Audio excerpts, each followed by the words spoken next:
Bapak Ibu untuk bangkit berdiri. Saya serahkan pada Bapak Gembala. Dalam hati kasih-Mu tiada duanya, sampai kini ku akui kasih-Mu tiada duanya, kasih-Mu tiada duanya, kasih-Mu tiada duanya.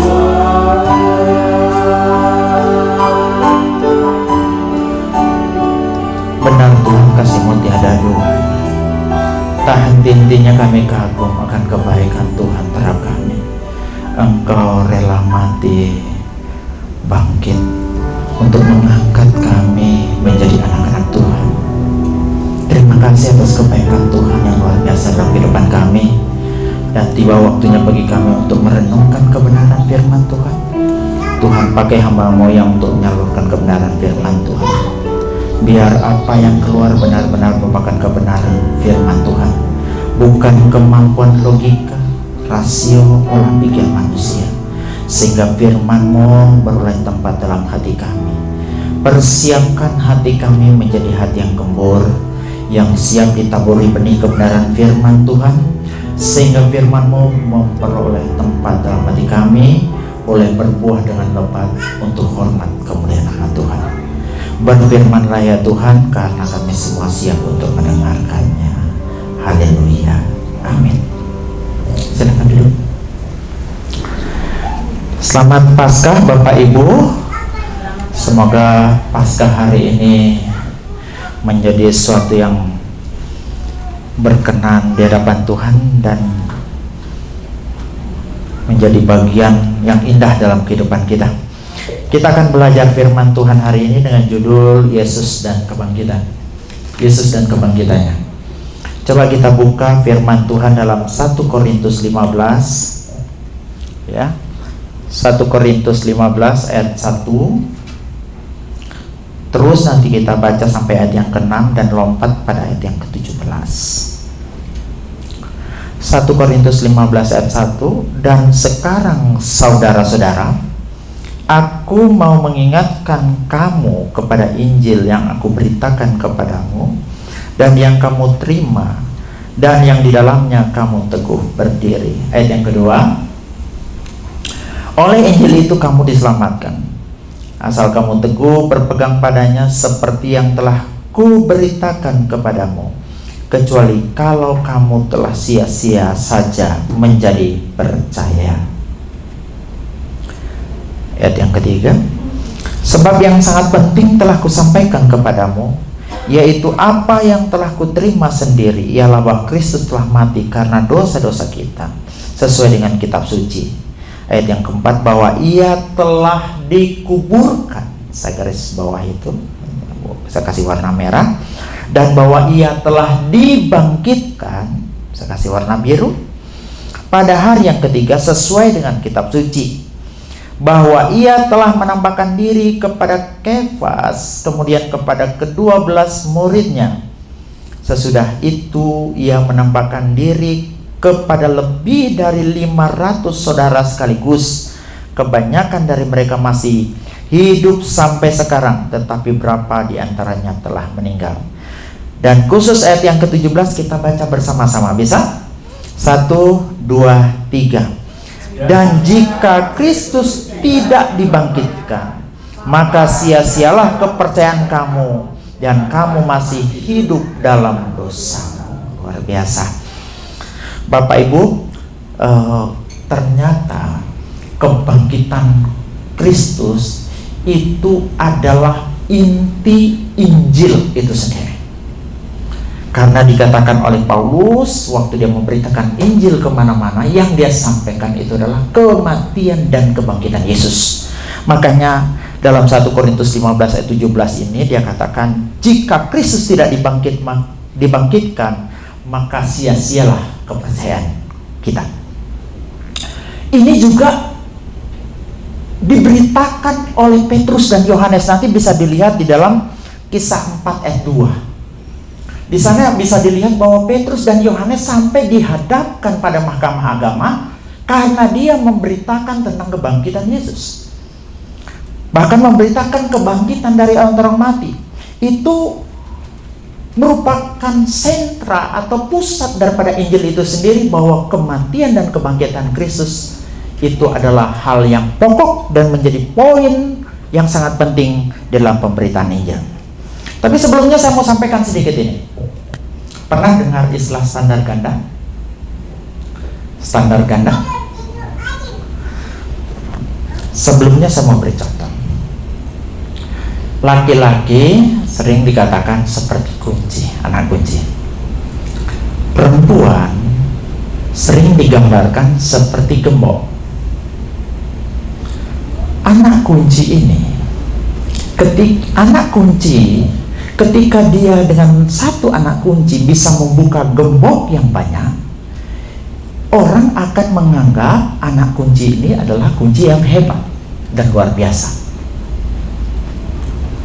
Tetapi gembok yang sama, gembok yang satu itu ketika bisa dibuka dengan banyak anak kunci, akan dianggap bahwa itu gembok murahan.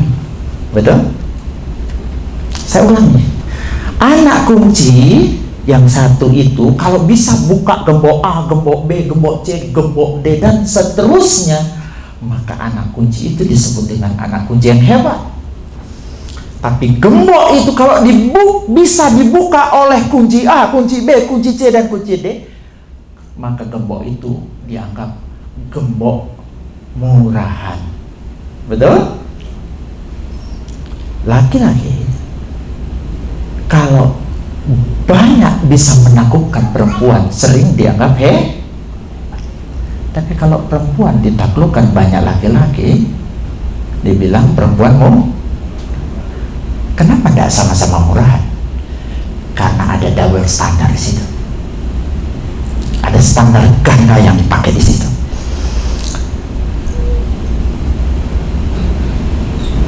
Suatu saat standar ganda ini sering sekali digunakan oleh mikus Islam untuk menyerang kekristenan, terutama masalah kebangkitan.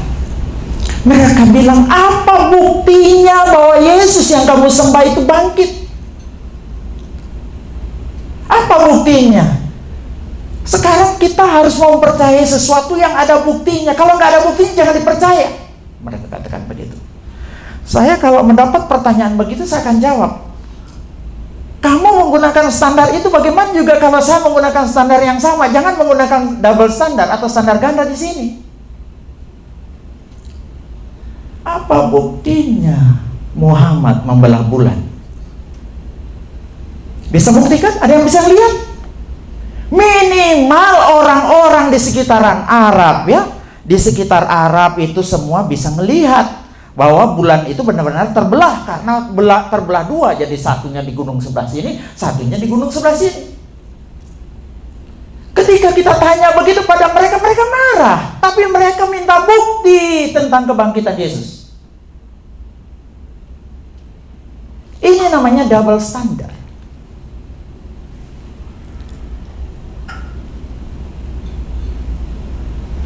Kemudian tanya lagi, apa bukti tentang Isra Mi'raj? Siapa yang menjadi saksi bahwa Muhammad naik buruk dari Masjidil Haram pergi ke Masjidil Aqsa di Yerusalem? Siapa yang menjadi saksi dia naik buruk pergi ke langit, ke surga tingkat ke-7? Ketika ditanya balik, mereka marah. Padahal misalnya ketika Isra Mi'raj itu terjadi tahun 621 menurut pakar mereka sendiri. Pakar-pakar Islam mengatakan bahwa Isra Mi'raj itu terjadi tahun 621, sementara Masjidil Haram di Mekah itu 630 menurut sejarah. Itu masih menjadi pusat penyembahan berhala. Dan di sana di Yerusalem, Masjidil Aqsa itu 637. Itu baru Islam masuk ke sana. Belum ada masjid tahun 621. Jadi Masjidil Aqsa yang mana yang dipergikan oleh Muhammad? Saya bukan bermaksud mau mengorek keyakinan mereka. Saya cuma mau menyatakan bahwa banyak masalah kebangkitan ini oleh orang-orang non-Kristen itu dimintakan bukti historis tentang kebangkitan Yesus. Tapi ketika kita bertanya balik kepada mereka, mereka menjadi marah kepada kita. Dan rupa-rupanya saudara-saudara yang kekasih dalam Tuhan, masalah kebangkitan Yesus ini bukan masalah nanti pada abad ke-7 dan seterusnya. Ternyata ketika Yesus mati pun, saat dia mati pun, masalah kebangkitan ini sudah suatu masalah yang sering diperdebatkan, ditolak, bahkan ada upaya-upaya untuk menyangkal adanya kebangkitan itu. Saat ini saya akan membagikan 4 upaya-upaya orang menyangkal atau menolak kebangkitan Yesus. Yang pertama itu kebangkitan Yesus versus Sanhedrin. Ya, saya jelaskan dulu. Atau kita baca ayatnya dulu ya. Matius 28 ayat 11. Ketika mereka di tengah jalan, datanglah beberapa orang dari penjaga itu ke kota dan memberitahukan segala sesuatu yang terjadi itu kepada imam-imam kepala. Dan sesudah berunding dengan tua-tua, mereka mengambil keputusan lalu memberikan sejumlah besar uang kepada serdadu-serdadu itu. Kamu harus mengatakan bahwa murid-muridnya datang malam-malam dan mencurinya ketika kamu sedang tidur. Dan apabila hal ini kedengaran oleh wali negeri, kami akan berbicara dengan dia sehingga kamu tidak beroleh kesulitan apa-apa. Mereka menerima uang itu dan berbuat seperti cerita ini tersiar di antara orang Yahudi sampai sekarang ini. Coba perhatikan baik-baik di sana ya. Sebelumnya saya akan cerita sedikit tentang Sanhedrin. Siapa itu Sanhedrin? Atau apa itu Sanhedrin? Sanhedrin ini adalah mahkamah agama. Mahkamah agama ini anggotanya terdiri dari 71 termasuk imam besar atau imam agung. Di dalamnya itu ada mantan-mantan imam, ada tua-tua yang tidak berasal dari golongan imam-imam ya. Kemudian di dalamnya juga ada pakar-pakar Taurat yang diambil dari golongan orang-orang Farisi. Tapi secara umum Sanhedrin ini adalah beraliran Saduki. Orang Farisi itu lebih dekat dengan orang kelas bawah, sementara Saduki itu orang-orang elit, banyak duit dan sebagainya. Dan imam-imam kepala itu rata-rata itu mazhabnya Saduki. Dan orang Saduki itu tidak percaya pada kebangkitan. Makanya ketika Yesus bangkit, ada upaya menutupi kebangkitan Yesus dengan membuat suatu cerita bohong bahwa mayat Yesus itu dicuri. Kenapa begitu? Karena berkaitan dengan doktrin yang mereka anut. Kalau doktrin yang mereka anut itu dan ternyata kebangkitan dari orang mati itu benar-benar ada, runtuhlah doktrin mereka. Makanya segala upaya. Ketika Yesus bangkit, serdadu-serdadu yang menjaga di sana itu disogok untuk menyampaikan kabar atau berita atau cerita bahwa mayat Yesus dicuri. Siapa yang nyuri? Murid-muridnya. Ketika mereka mengarang cerita di situ saja membuktikan di situ ada celah bahwa ketika mereka sedang tidur, murid-murid Yesus mencuri mayat Yesus. Lucunya bagaimana itu penjaga bisa tahu yang nyuri mayat Yesus itu adalah murid-muridnya sementara mereka tidur. Dan pencurian mayat Yesus itu perlu kita ketahui, itu tidak dimungkinkan. Pertama, mayat Yesus itu dijaga, kuburan Yesus. Yang kedua, dimeterai atau disegel. karena membuka segel dari kuburan yang disegel oleh kerajaan Roma, itu suatu pelanggaran berat dengan ancaman hukuman mati. Kemudian kuburan Yesus itu ditutup dengan batu yang sangat besar yang kurang lebih beratnya 2 ton. Dijaga, disegel, dan ditutupi dengan batu yang beratnya sampai 2 ton. Itu tidak gampang untuk suatu upaya mencuri mayat Yesus. Jadi yang perlu kita ingat di sini bahwa ternyata kepentingan yang paling penting di sini, walaupun ada kepentingan politis, ada kepentingan berkaitan dengan pengikut dan sebagainya, Sanhedrin takut pahamnya tentang tidak percayanya mereka pada kebangkitan. Ketika Yesus bangkit itu akan menggugurkan semua yang mereka percayai bertahun-tahun. Apa yang kita dapat pelajari di sini? Yang kita pelajari bahaya fanatisme. Doktrin, mazhab, ideologi, fanatisme pada pemimpin itu ukur-ukurlah. Jangan sampai walaupun apa yang kita pandang benar ternyata suatu saat dibuktikan tidak benar, kita harus rela belajar untuk menerima suatu kebenaran. Saya ingat waktu asas heliosentris dikemukakan oleh Kopernikus, juga diperjelas oleh Galileo Galilei. Zaman itu gereja hampir-hampir tidak mau menerima bahwa yang menjadi pusat peredaran benda-benda angkasa itu adalah matahari. Mereka selalu berpikir yang menjadi pusat peredaran benda-benda angkasa itu adalah bumi, asas geosentris. Atau mungkin juga kita terlalu berpegang teguh percaya bahwa bumi itu datar.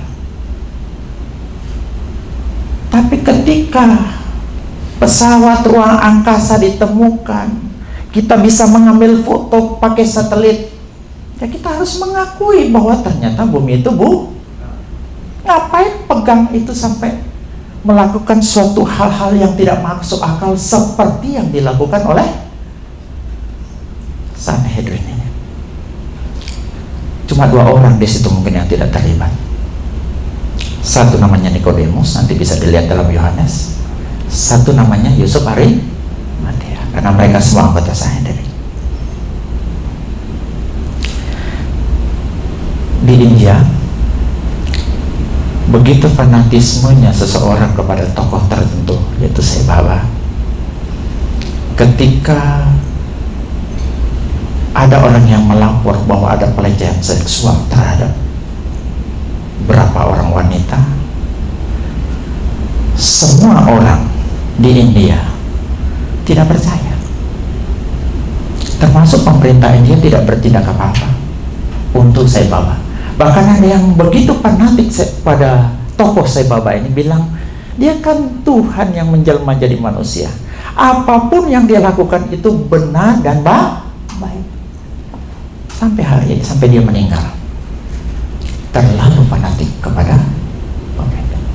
Bukankah banyak orang sekarang begitu, terlalu fanatik pada hal-hal tertentu, sampai-sampai pikirannya sempit dan tidak membuka diri kepada kebenaran-kebenaran yang lain dan kebenaran-kebenaran yang baru. Pelajaran kedua adalah selalu ada celah saat menutupi fakta dengan kebohongan. Sepinter-pinter apapun kita menutupi fakta, seperti kelompok Sanhedrin ini, selalu ada celah ketika kita menutupi dengan kebohongan. Makanya saudara-saudara yang kekasih dalam Tuhan, kebohongan membutuhkan kebohongan baru untuk menutupinya. Apakah tidak capek seperti itu? Pelajaran ketiga, meskipun berbeda kita bisa berteman kalau punya musuh yang sama. Ini sering terjadi juga. Orang Farisi dengan orang Saduki berbeda paham. Ketika dalam konteks memusuhi Yesus, mereka bisa join, betul? Betul enggak? Bisa bersama-sama. Ini juga sering dalam kehidupan praktis. Saya memusuhi si B, ya. Tiba-tiba datang si C, si D. Ternyata si C dan si D juga memusuhi si B. Saya bisa menganggap diri saya berteman dengan mereka karena punya musuh yang ini terjadi pada zaman Yesus. Orang Farisi itu tidak akur dari segi doktrin dengan orang Saduki. Tetapi begitu urusan penyaliban, begitu berhadapan dengan Yesus, mereka bisa akur. Kalau saya mau kasih contoh, Anies dengan Ganjar itu kan lawan kan? Tapi ketika menghadapi Prabowo, mereka bisa bergandengan tangan, betul? Kemarin KMK gandengan tangan kan? Bersama-sama.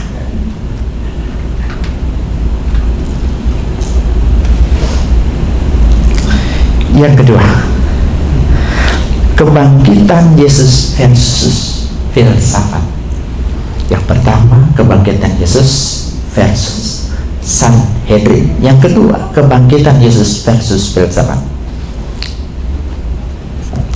Kisah 17 ayat 18. Dan juga beberapa ahli fikir dari golongan Epikuros dan Stoa bersoal jawab dengan dia, dan ada yang berkata, apakah yang hendak dikatakan si peleter ini? Tetapi yang lain berkata, rupa-rupanya ia adalah pemberita ajaran dewa-dewa asing. Sebab ia memberitakan Injil tentang Yesus dan tentang kebangkitannya. Ayat yang ke-32, ketika mereka mendengar tentang kebangkitan orang mati, maka ada yang mengejek, ya. Dan yang lain berkata, lain kali saja kami mendengar engkau berbicara tentang hal ini. Sebelum saya masuk pada kata mengejek, ada kata tadi ahli pikir dalam ayat yang ke-18. Itu bahasa aslinya itu filosofos. Ahli pikir itu filosofos. Jadi ada ahli pikir di Athena. Waktu itu Paulus habis pelayanan di Tesalonika, dia langsung ke Berea. Dari Berea langsung ke Athena. Di Athena itu dia bertukar pikiran dengan ahli-ahli filsafat, ya, bertukar pikiran dengan filsuf atau ahli pikir. Kemudian karena mereka itu adalah ahli-ahli filsafat yang berasal dari golongan Epikuros dengan Stoa, yang merupakan filsafat yang lagi naik daun zaman itu, ya, Paulus dianggap peleter. Dihinanya Paulus, dianggap bodoh. Kata peleter ini sebenarnya bahasa aslinya itu spermalogos. Spermalogos berasal dari dua kata, satu sperma dan satu logos, yang kemudian diartikan peleter, pengoceh. Padahal mungkin sperma itu sedikit tapi dalamnya banyak gitu. Jadi spermalogos itu artinya orang yang banyak ngomong, ya, orang yang banyak nyeloteh. Makanya tidak heran dalam AYT dikatakan itu pembual. Terjemahan AYT dalam terjemahan bahasa Indonesia sehari-hari, banyak mulut atau pengoceh. BSD, banyak omong. Dalam terjemahan Doirems, penabur kata. Nah, yang menarik ini dalam RSP Interlinear oleh Alfred Marshall dikatakan di situ diterjemahkan menjadi plagiator bodoh. Plagiator bodoh, suka niru-niru sesuatu yang tidak lengkap dan bodoh, burung beo. Makanya ketika Paulus menulis surat kepada jemaat Korintus, kisah ini diangkat. Bahkan diangkat, dia bilang begini, ketika saya berbicara tentang kematian berbicara tentang kebangkitan, berbicara tentang salib, itu dianggap sebagai kebodohan.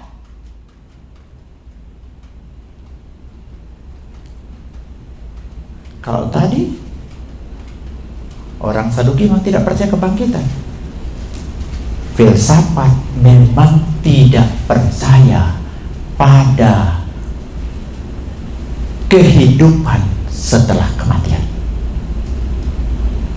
Makanya kalau orang berbicara kebangkitan, bicara tentang orang mati bangkit, itu dalam kacamata filsafat adalah sesuatu yang konyol dan bodoh.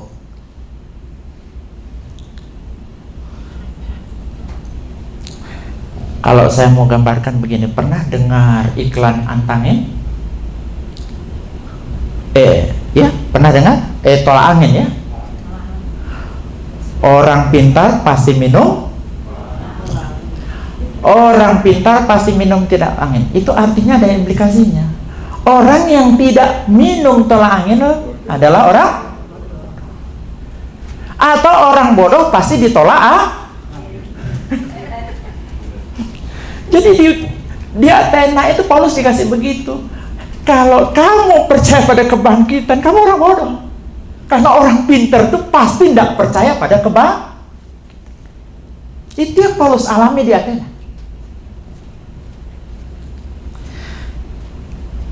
Sekarang ada di YouTube judul-judul yang menantang seperti itu. Orang cerdas pasti mualaf. Pernah lihat judul-judul YouTube? Jadi kalau tidak mualaf artinya tidak ajar. Kalau yang murtad dari sono pindah kemari, ya itu dianggap paling bodoh, gitu ya. Jadi Bapak Ibu dan saudara yang kasih dalam filsafat menekankan bahwa tidak ada kehidupan setelah kematian.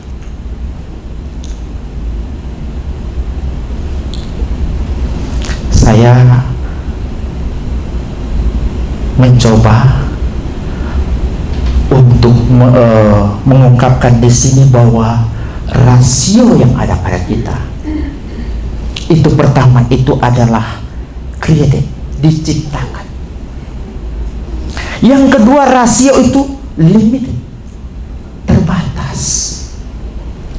Rasio itu juga politik, tercemar oleh dosa.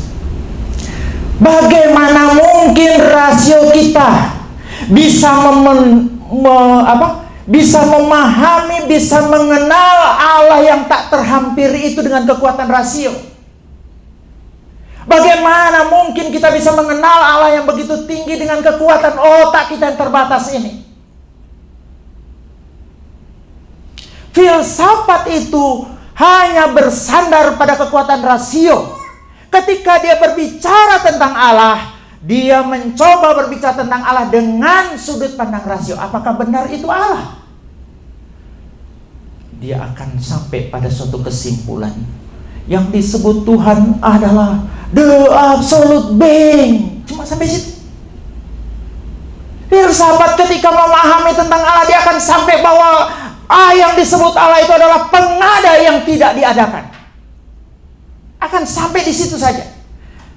Makanya karena ini terbatas, karena ini diciptakan, karena rasio itu telah tercemar, kita butuh yang namanya revelasi, kita butuh yang namanya wahyu. Filsafat menggunakan rasio, sementara kekristenan bersandar kepada revelasi atau wahyu. Wahyu dalam bahasa aslinya apa? Apokalipsis, apokaliptos, yang sebenarnya artinya keluar dari selubung. Allah yang tidak terhampiri itu merelakan dirinya keluar dari selubung sehingga kita bisa mengenal. Dengan kekuatan rasio kita tidak mungkin mampu mengerti. Makanya kita perlu wahyu Tuhan, firman Tuhan. Tanpa firman kita tidak bisa mengenal Allah yang begitu tinggi. Kita tidak mampu mengenal Allah yang tidak terhampiri, yang sering dikatakan seperti terang yang tidak terhampiri. Kecuali dia merelakan dirinya keluar dari selubungnya. Keluar dari selubungnya itulah yang disebut dengan wahyu. kita hanya mengenal Allah sejauh Allah memperkenalkan dirinya. Saya beri contoh keterbatasan rasio. Ini tahu namanya kapal apa? Kapal apa ini? Pinisi. Ini namanya Ship of the Zeus.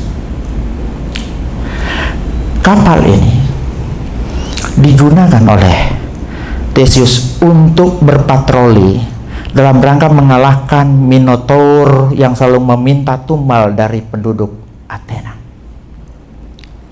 Ya, kapal ini terdiri dari 100 potongan kayu. Agar kapal tersebut dapat berlayar untuk berabad-abad, perbaikan demi perbaikan dilakukan setiap tahunnya. Satu potongan kayu yang sudah tua dan lapuk akan diganti oleh potongan kayu yang baru. Pertanyaannya, apakah kapal tersebut adalah kapal Theseus yang sama atau sesuatu yang sama sekali baru dan berbeda? Jika tidak, pada titik manakah itu berhenti menjadi kapal Theseus? Saya ulang. Kapal tadi terdiri dari 100 lembar kayu. Karena kayunya sering lapuk, diganti satu demi satu. Sampai kayu yang tadi di awal itu sudah habis, ya, diganti. Kemudian dari kayu-kayu yang diganti ini, maksudnya kayu-kayu yang lama itu yang dipakai di awal, itu dibentuk menjadi sebuah kapal ulang. Dari kedua kapal ini yang mana kapal Theseus? Ini disebut dengan paradok Theseus. Mikirin paradok itu aja kepala kita pusing. Betul? Apalagi memikiri Allah yang transenden.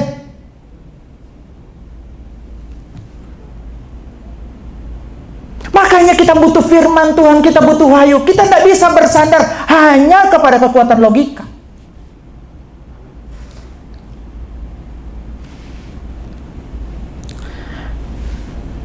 Dalam film Back to the Future, ya, nanti silakan nonton filmnya.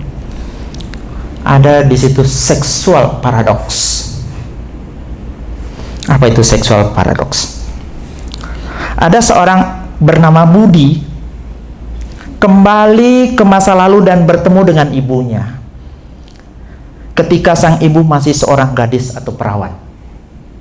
Lalu kemudian si Budi jatuh cinta. Kemudian ia menikahi ibunya yang masih gadis waktu itu. Dan kemudian mereka mempunyai anak. Nanti dinonton filmnya. Si Budi sendirikah anak itu? Atau mungkinkah si Budi yang menjadi ayah bagi dirinya sendiri? Rumit? Paradoks, seksual paradoks saja otak kita terbatas, apalagi memikirkan Dia yang menciptakan otak kita. Makanya kekristenan itu harus menaruh rasionya, menaruh otaknya, menaruh pikirannya di bawah firman, di bawah wahyu.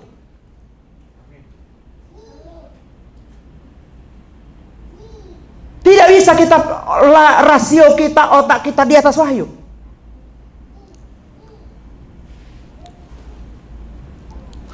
Jadi pelajarannya Bapak Ibu yang saudara yang kekasih dalam Tuhan, jangan terlalu bersandar pada kemampuan rasio. Memikirkan paradoks saja kita nggak mampu, apalagi memikirkan terang yang tak terhampiri. Orang pintar cerdas adalah orang yang sadar bahwa rasionya diciptakan, rasionya terbatas, dan rasionya telah tercemar oleh dosa.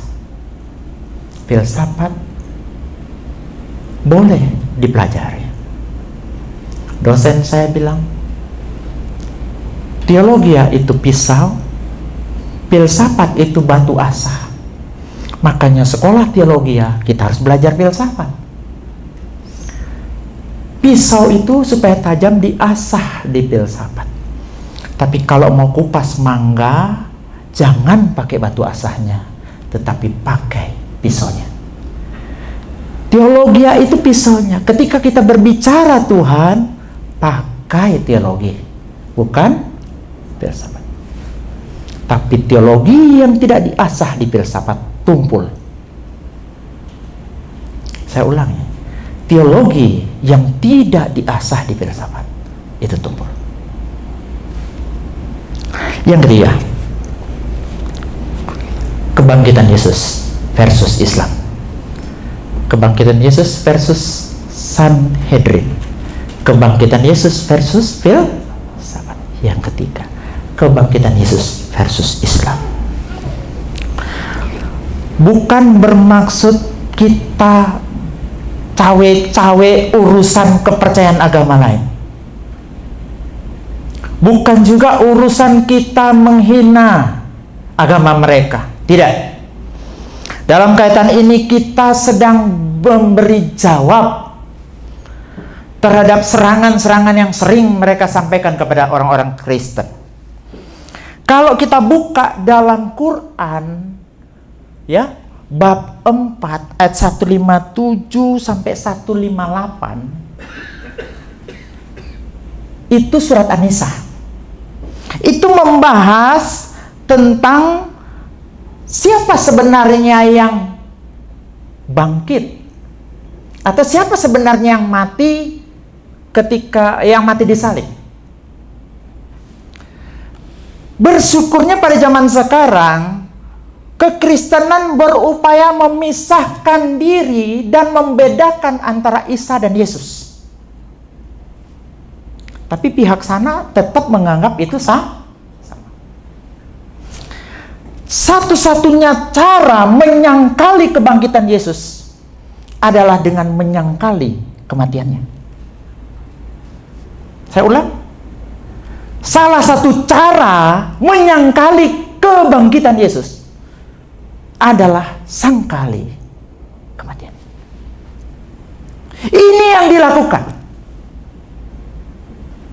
Oh, yang mati itu bukan Yesus. Yang mati itu adalah pribadi yang lain yang bernama Sarjas. Dalam kitab Injil Barnabas dikatakan Yudas. Tapi kalau dalam hadis, kita lihat hadisnya, At-Tabari, ya. Nah, ini dalam At-Tabari. Di situ dikatakan Sarjas yang diserupakan dengan Yesus. Kemudian di dalam Injil Barnabas dikatakan itu adalah Yudas. Injil Barnabas ini ditulis dalam bahasa Italia dan itu kurang lebih pada abad ke-13 dan itu dilakukan oleh pihak mereka sendiri. Jadi dikatakan itu Yudas yang diserupakan dengan Yesus. Jadi dengan menyangkali kematiannya, mereka menolak kebangkitan Yesus yang adalah pondasi kekristenan. Bisa paham? Pondasi kekristenan kematian, kebangkitan Yesus. Mereka sangkal kematiannya. Itu bukan Yesus. Itu Sarjas atau Yudas. Pada saat yang sama mereka menolak kebangkitan Tuhan Yesus. Pelajarannya apa? Penyangkalan terhadap sebuah mujizat senantiasa melahirkan mujizat baru. Suatu saat ada orang liberal menyangkal bahwa Musa menyeberang Laut Merah atau Laut Tiberia. Karena menurut pandangan orang liberal, ketika Musa menyeberang memimpin bangsa Israel keluar dari Mesir menuju ke tanah Kanaan, itu memang ada suatu masa di mana Laut Tiberia itu akan kering dengan sendirinya sehingga dengan mudah bangsa Israel itu menyeberang Laut Tiberia.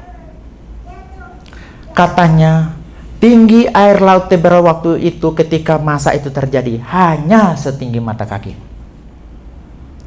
Tetapi jangan lupa, ada anak sekolah minggu menyaut, "Bu, puji Tuhan, haleluya, karena ada mujizat baru."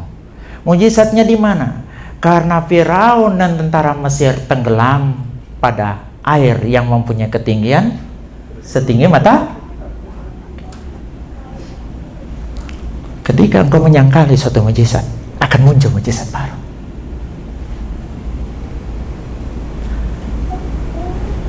Ketika Islam menolak kematian dan kebangkitan Yesus, akan ada suatu celah dan mujizat baru. Saya bayangkan, kalau memang itu Yudas yang diserupakan dengan Yesus, ketika kenapa dia harus berteriak Eli Eli lama sabatani? Masalah Eli Eli lama sabatani ini saya singgung sedikit. Itu adalah nyanyian kemenangan. Itu dikutip, Yesus sedang menyanyi di situ. Dia kutip dari Mazmur, ini nama nyanyiannya, nyanyian rusa betina.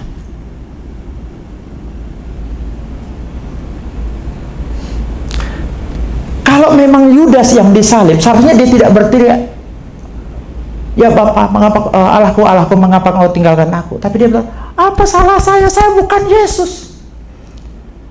Baru terjadi mujizat yang lain lagi. Siapa yang bunuh diri itu kalau memang Yudas yang disalib? Ya kan? Segala upaya untuk menyangkali kematiannya dan kebangkitannya selalu akan memberi celah. Yang kedua, akan menimbulkan mujizat yang baru. Yesus berkata, Ibu, ini anakmu. Maria itu bukan ibunya siapa? Yudas. Tidak mungkin itu terjadi kalau memang itu Yudas yang diseru. Jadi saudara yang kasih dalam Tuhan, begitu banyak upaya menyangkal kematian dan kebangkitan Yesus, karena di situ letak pondasi iman kekristenan. Yang keempat,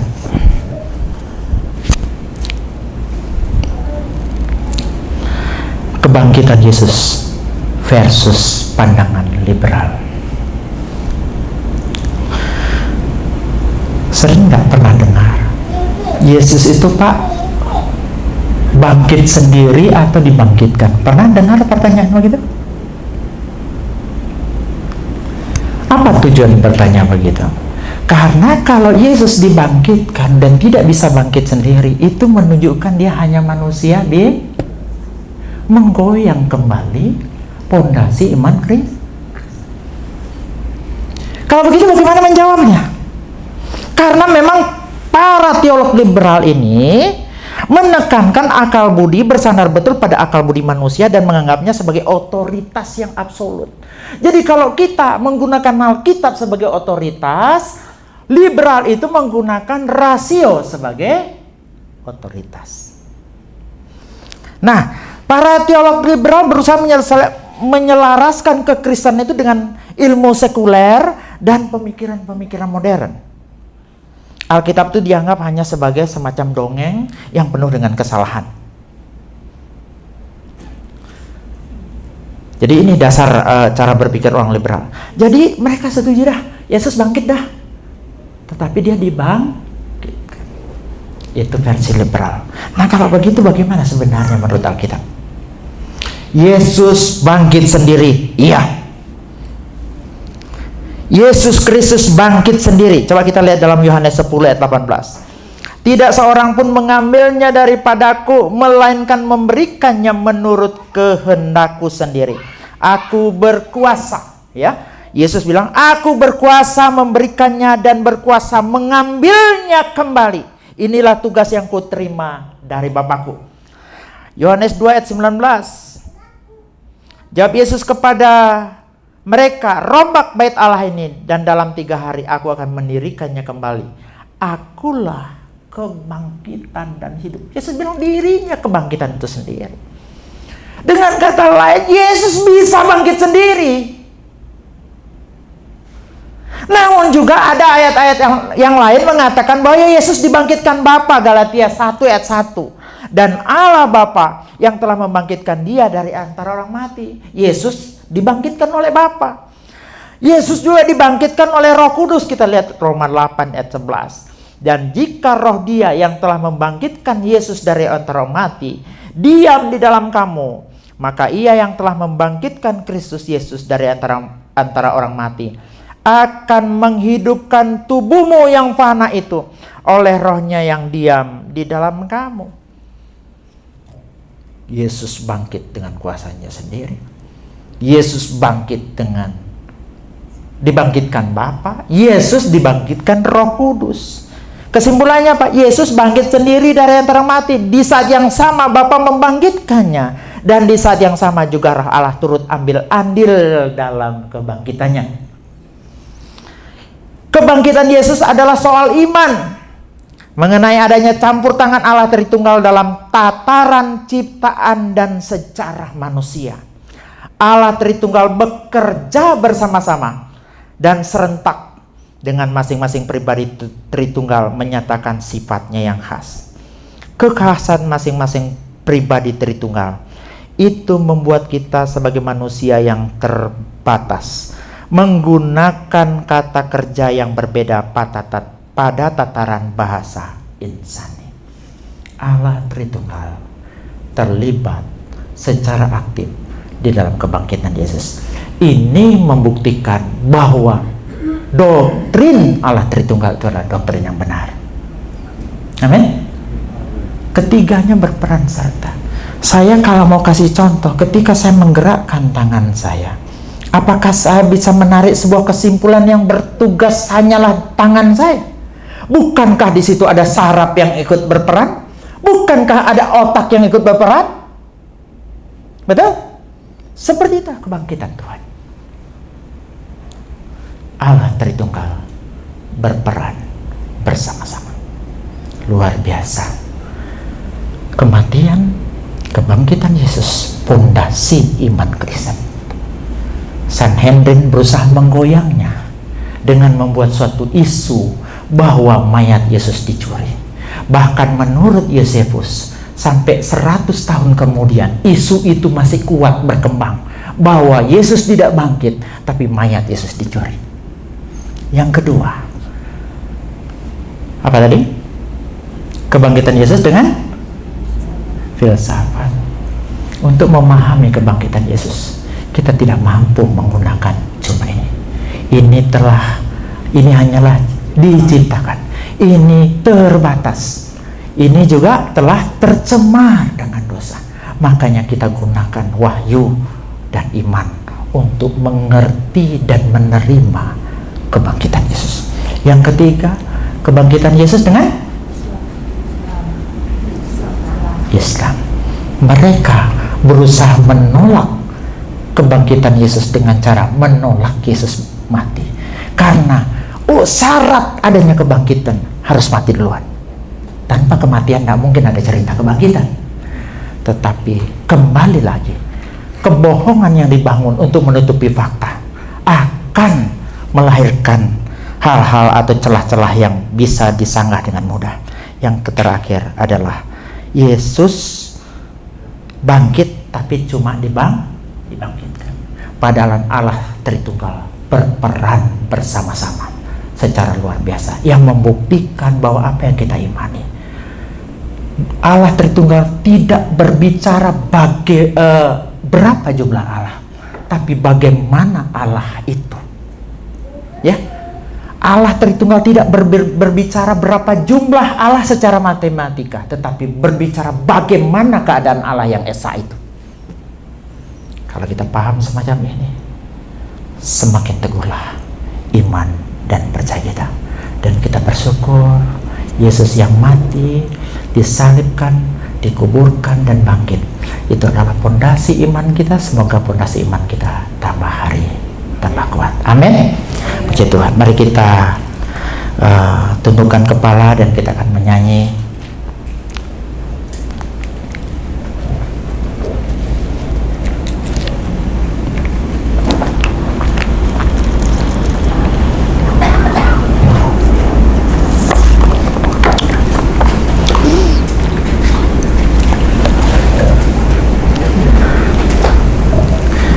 Solo suara Maria.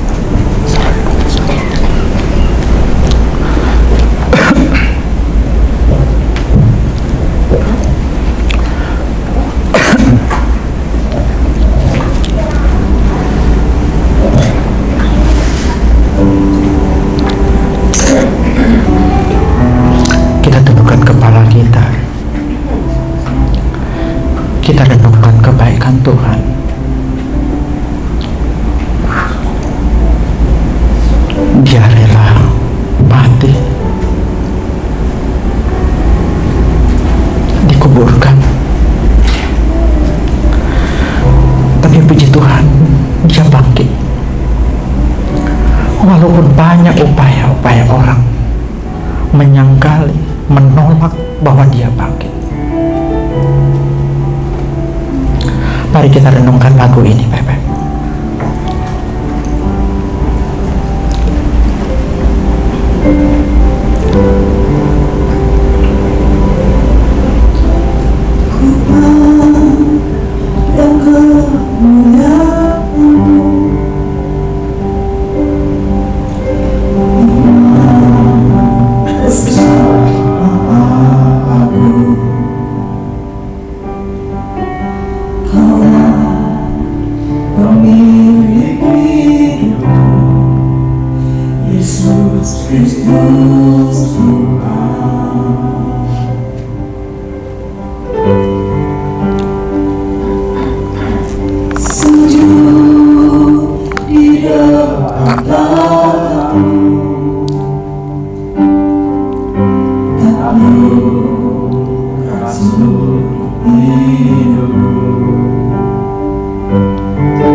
Mari bangkit berdiri, kita katakan.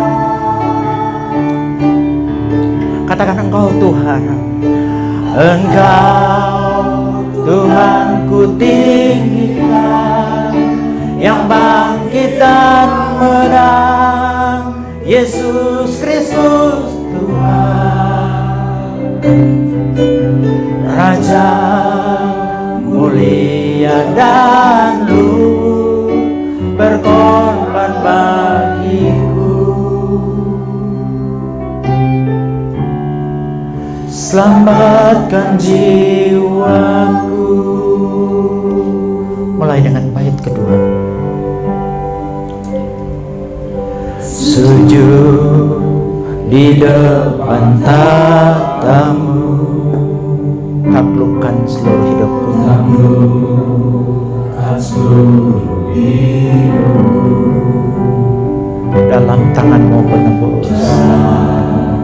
Tanganmu penebus, Yesus Kristus Tuhan. Katakan, tiada satupun yang luput, tiada satupun yang luput dari karya kasih-Mu yang mulia. Bagi-Mu segala pujian, hormat, kemuliaan. Mari kita katakan, Engkau Tuhan ku tinggikan, yang bangkit dan menang, Yesus Kristus Tuhan. Raja mulia dan luhur, Raja mulia dan luhur, berkorban bagimu, selamatkan jiwaku.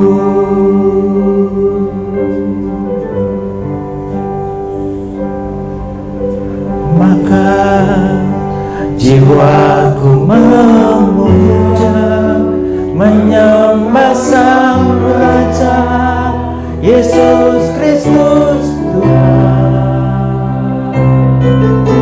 Kekal sempurna kuasa-Mu, agunglah karya-Mu, Yesus Kristus. Pak Wakil Gembala berdoa untuk firman Tuhan.